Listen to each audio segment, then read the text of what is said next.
Ladies and gentlemen, this is TVP World. You're watching another edition of Break the Fake, where we debunk fake news and combat false narratives. I'm your host, Benjamin Lee, and let's get rolling. Now let's start today's episode with a really interesting story.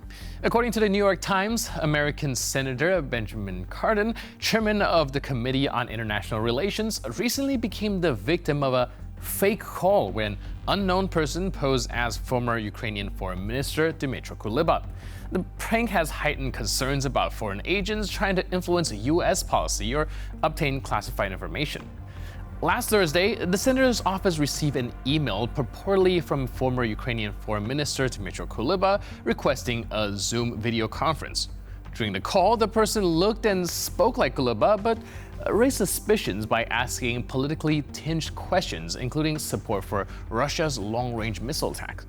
The senator interrupted the conversation and notified the U.S. State Department, which confirmed that it was an imposter. You may be asking yourself now why the call couldn't be legitimate. Well, here's the thing. On September 5th, the Ukrainian parliament dismissed Kuleba from the position of Minister of Foreign Affairs. Although the Senate Security Service email did not identify the senator as Benjamin Cardin, two Senate staff members familiar with the matter confirmed that it was. Now, Cardin, a Maryland Democrat, also partially confirmed the episode in a statement on Wednesday night. In it, he admitted that in recent days, some malicious subject made a fraudulent attempt to talk to me, pretending to be a well-known person. At the same time, Cardin did not say that this person was Kuleba and did not make any references to Ukraine. So it is not yet known who organized the operation, but the publication notes that some of the questions posed to Senator Cardin would be of particular interest to Russia. The Ukrainian authorities and Dmytro Kuleba himself posted on Instagram that it wasn't him on the call and that he is 99% sure that it was Russian pranksters. So let's take a look at some examples of these deepfake videos and how good they can be. Бажаю здоров'я, шановні українці та українки. Як ви бачите, щодня ми активно розйобуємо склади підерів.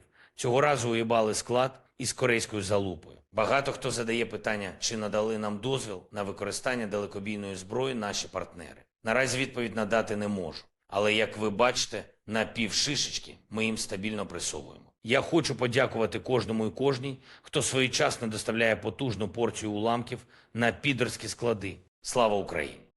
So with that in mind, keep in mind that U.S. intelligence officials have recently warned that countries, including Russia, Iran, and China, are now using artificial intelligence, including deepfake like those, to interfere in affairs such as the U.S. elections.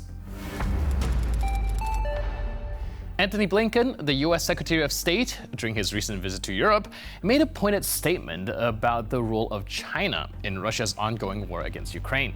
According to Blinken, one of the reasons Vladimir Putin is able to sustain his aggression is because of material support from the People's Republic of China.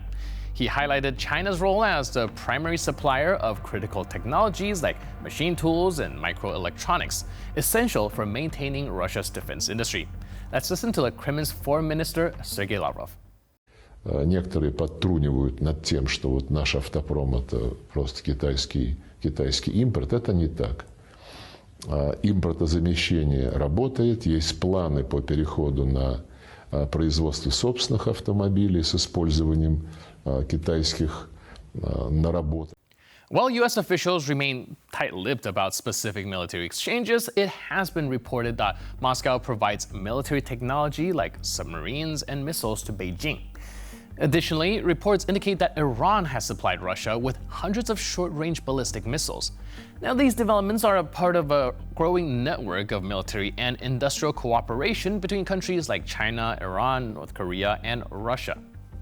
Admiral John Aquilino, the recently deceased head of the U.S. Indo-Pacific Command, warned that this growing alliance resembles the so-called axis of evil, a term coined by former President George W. Bush to describe Iran, Iraq, and North Korea. This renewed partnership between authoritarian states raises significant concerns for global security, especially as their ties deepen in military and industrial sectors. Russia has been dangling the threat of nuclear war ever since they invaded Ukraine in 2022, as if they're waving around the world's deadliest poker chip to stop the West from helping Kyiv. Putin and his loyal crew have repeatedly warned that sending Western weapons to Ukraine, especially long-range missiles, could spark a direct conflict with NATO. Well, classic scare tactics. It's as if they think that the West hasn't seen this movie before. Оставляем за собой право применить ядерное оружие в случае агрессии против России и Белоруссии как участника союзного государства. Это обозначает, что все, шутки кончились. Все. Если кто-то что-то не понял, то им дальше некому будет объяснять, что им казалось, что с Россией можно шутить, что Россия не осмелится. И визги с той стороны укронацистам и их хозяевам не помогут. Вот так. Вот так. Сейчас погода и время Голованова.